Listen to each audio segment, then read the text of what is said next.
This is actually a surprising video since I have taught this class for a while now and no one's ever asked this. And it is a real good question. I'm looking at 3.3 and I'm on a problem, I believe it to be number 4. But in any case, the background of the problem here is I'm trying to find the standard deviation. And let me just kind of annotate this for a second. Right here, find the standard deviation of data summarized in a frequency distribution. So, seemingly trivial question, but when you think about it, you end up having to use this nasty equation. And it can be done using this equation, and in the past, throughout history, that would be something that you would do without a calculator. But in this day and age, why go through the pain of doing all the calculation? Because it's big, really big calculation. So in lieu of that, let's go through the steps that you would use in your calculator that are not necessarily intuitive. Here we go. So let me get rid of this annotation here. And I'm going to go into, just like you do without a frequency table when you're calculating standard deviation, you hit the stat button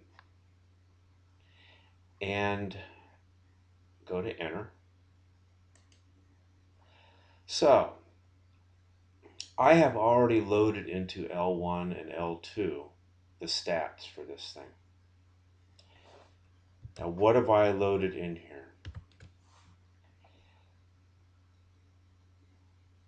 The first thing you're going to have to calculate is this midpoint. And that is merely taking 25 to 29, dividing by 2. And you're doing this all the way across. Here, here, here, etc. And that is going to go into your L1, L2 up here. Excuse me, L1 up here.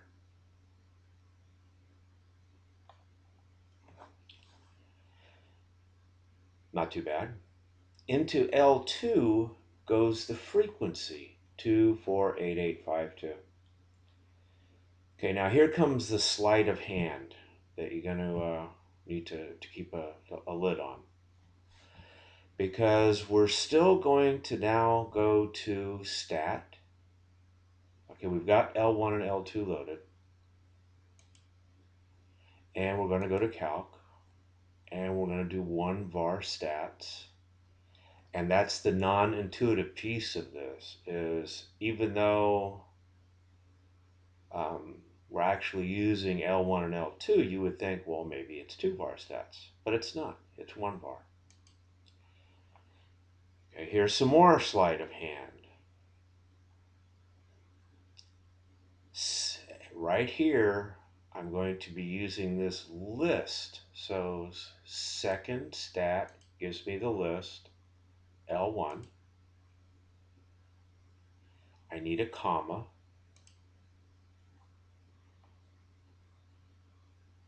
I need to put in here L2, enter.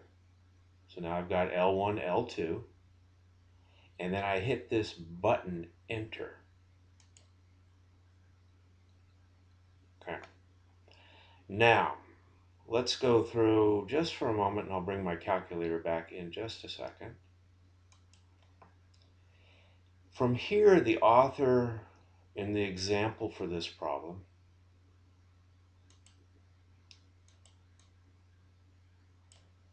goes through and does this nasty substitution with unbelievable amount of calculator steps.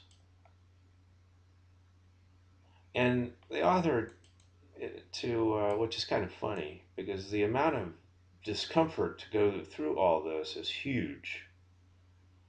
And any slight mistyping of anything is you're going to end up with some kind of error that you'll maybe be a decimal point off or whatever.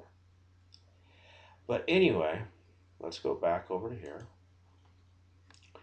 And let me annotate this one more time.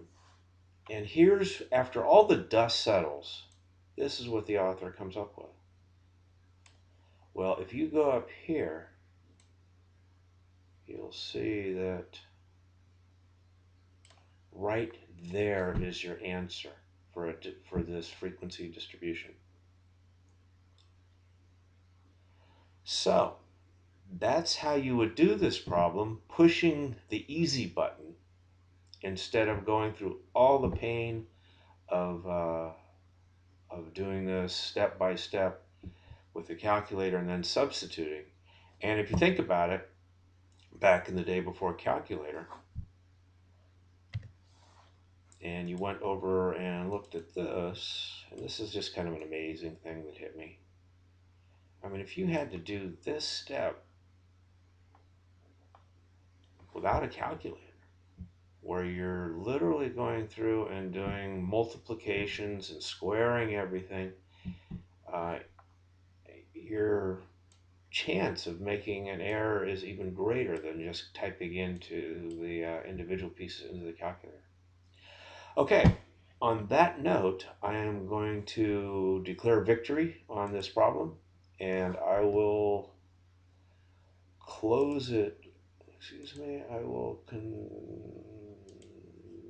end this video, I think, if I can ever get back over to here.